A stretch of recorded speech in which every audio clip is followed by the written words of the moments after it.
deal is a money pit. I bought it for 810,000 and I worked out that if I restored it, the end value would be 7 million plus. It didn't work like that. When we'd spent hundreds of thousands of pounds on Riversford House, but it didn't look any different. And I realised, oh my gosh, I'm gonna have to spend 6 figures a year just to keep this place. It was quite demoralising because all the other deals that I was doing, these little houses, and the profit was just being dumped into this big green machine that was just taking all my money. So we saw Riversford for sale on Rightmove. 8 acres of land, 20,000 square feet building, looks like a castle. We were quite excited about the prospect of it, but looking back, it was so naive, it was unbelievable. I bought it for 810,000 and it had planning when I bought it for 13 apartments and 4 houses. And I worked out that if I restored it, the end value would be 7 million plus. If I got planning permission for a few extra apartments, a few extra houses, could be more like 7, 8 million. And the builder that I brought out with me, who'd done loads of projects, really good. I mean, he just finished a 3-bed HMO in Birmingham. And he was like, he literally went round it about 20 minutes and then went somewhere around 750 grand to 1 million. And I thought, wow, buy it for 800 grand, spend 1 million on it, 2 million all in, end value. Oh, I'm gonna make at least 1 million, this is fantastic. But then what happened was, my builder said to me, oh, well, my 750 grand quote, you know, I don't do development. That was just me just talking as a mate. And I'm like, oh, geez. I then got a real proper builder that specialises in this kind of thing, and he went round and he said it'll be absolute minimum, assuming that there was no unforeseen problems, of £3 million plus. And I'm like, geez, this changes everything. So very quickly I realised that what I needed to do was to get extra planning. So it had 13 apartments and 4 houses. So the apartments were in the main building, and then the houses, these are old rundown houses, so to restore it, that's what would happen. The problem is, to turn it back into 13 apartments and 4 houses, the profit will be minus. So I put forward a planning application for more apartments, more houses, kept getting pushed back. The reason everyone was scared to buy it when it was on auction, it was like, whoa, Japanese knotweed, it's riddled with Japanese knotweed. Oh, there's structural problems, there's cracks, it's got structural cracks. Oh, everyone's worried. I bought it real fast like a G, got the Japanese knotweed sorted in 3 months, got my expert guys in, we got crack stitching done, structural engineer signed it off, sorted. So very quickly, I'm like, man, I'm banging this out. This is, but then we ran into further problems. After we bought it, we found out that there was bats living upstairs. What I didn't realise is, you can't disturb the bats. The Batman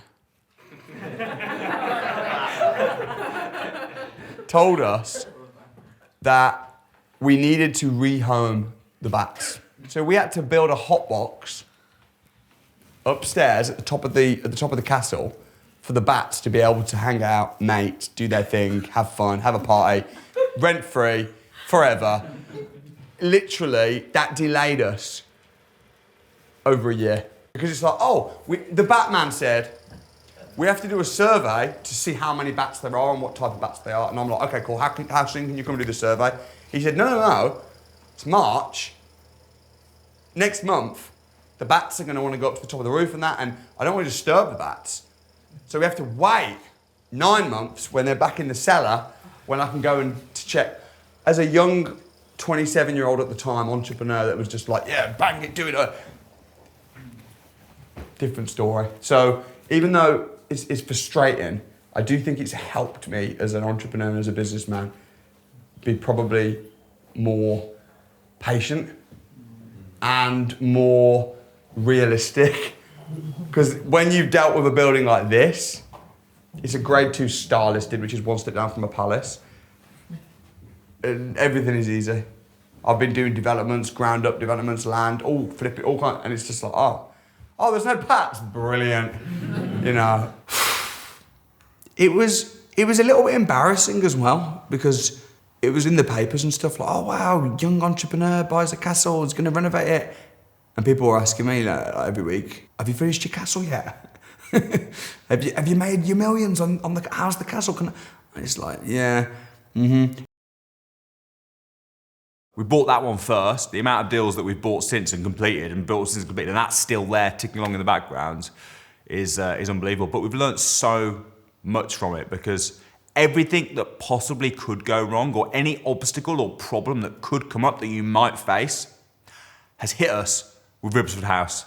So from a learning perspective, unbelievable. And also the annoying thing about this building is I've got the money and have had the money for years to refurb it, but I'm just not allowed, which is really frustrating. Because it's a listed building, what that means is that the building is of the public interest. I mean, this building's got its own Wikipedia page. During the war, we had 200 Free French soldiers that lived here and trained here for the war. In fact, when I bought this building in 2018, one of the last standing Free French soldiers reached out to me.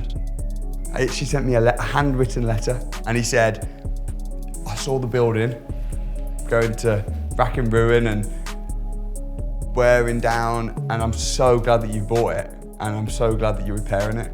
I mean, for me, we're restoring a legacy, we're restoring a piece of history. It's a slight sentimental thing as well. I'm just gonna show you the magnitude of the size of the building. Bear in mind, this is just one wing. Bear in mind, we have 8 acres of land. This is 20,000 square feet.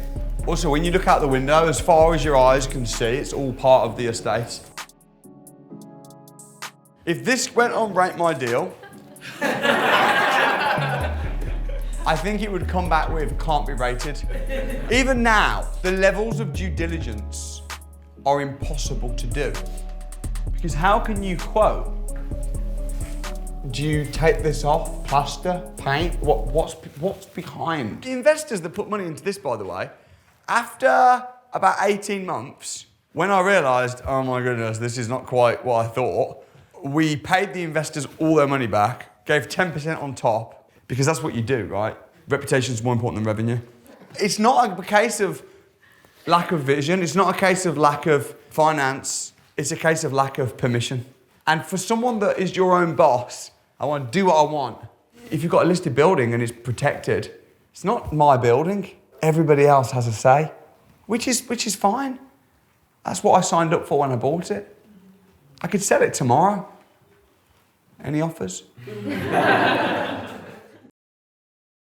As I mentioned, when we bought it, it already had planning for 13 apartments and 4 houses. The final house at the end is actually already a house. There's tenants in there. So, you look shocked.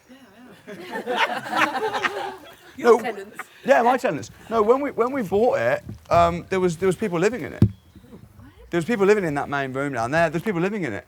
How can they live there? Bear in mind, when we bought it, it's been stripped out since, and sometimes when you strip everything out, it looks worse. When they had sofas and stuff, and you know. When we realised that the refurb was going to cost a lot more than we thought, and we saw that this was much bigger than just a normal development, we realised we needed to get more planning. So we worked out that we should be able to get planning for at least, minimum, 24 properties, 8 houses, and 16 apartments. We got the structure sorted. We got the Japanese knot we'd gone. We got the Batman off our back, happy, and everything was fine until in 2023, there was a terrible thing that happened. You've got 24 people all living here. What do they all need? Parking. Parking. Car park that was there when we bought the property was not a car park. It was a forest.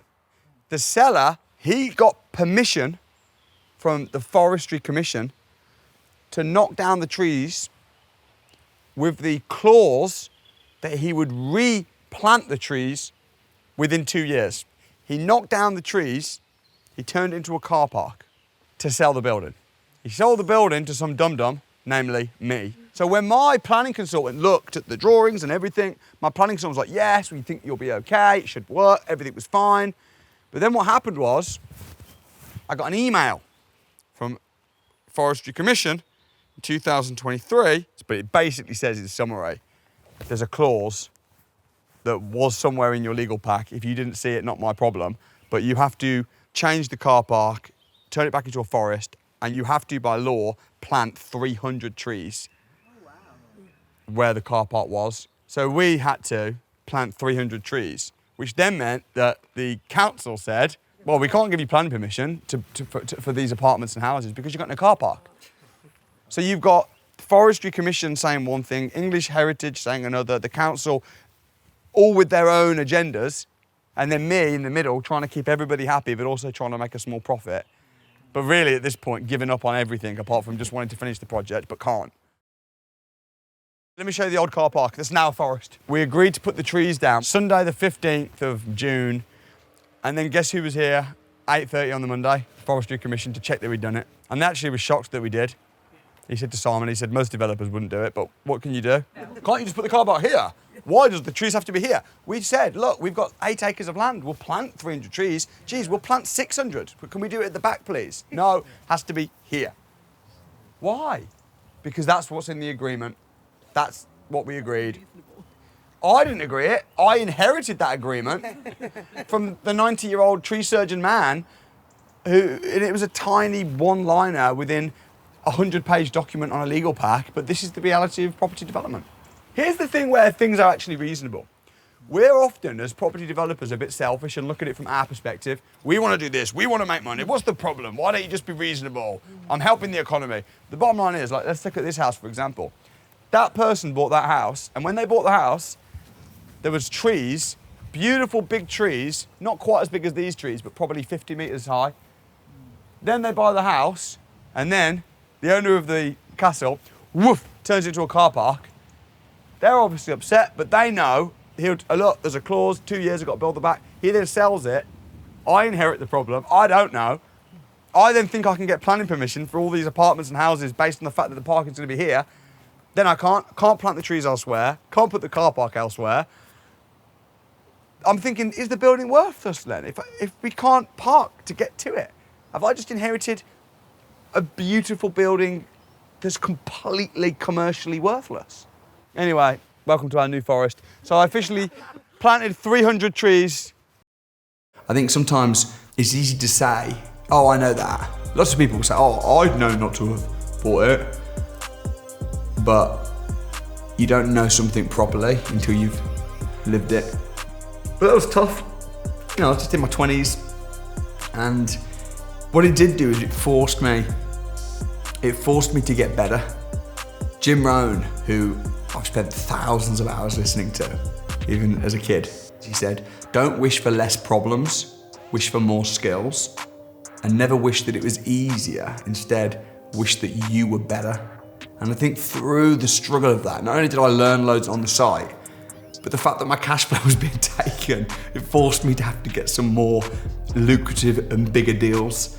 And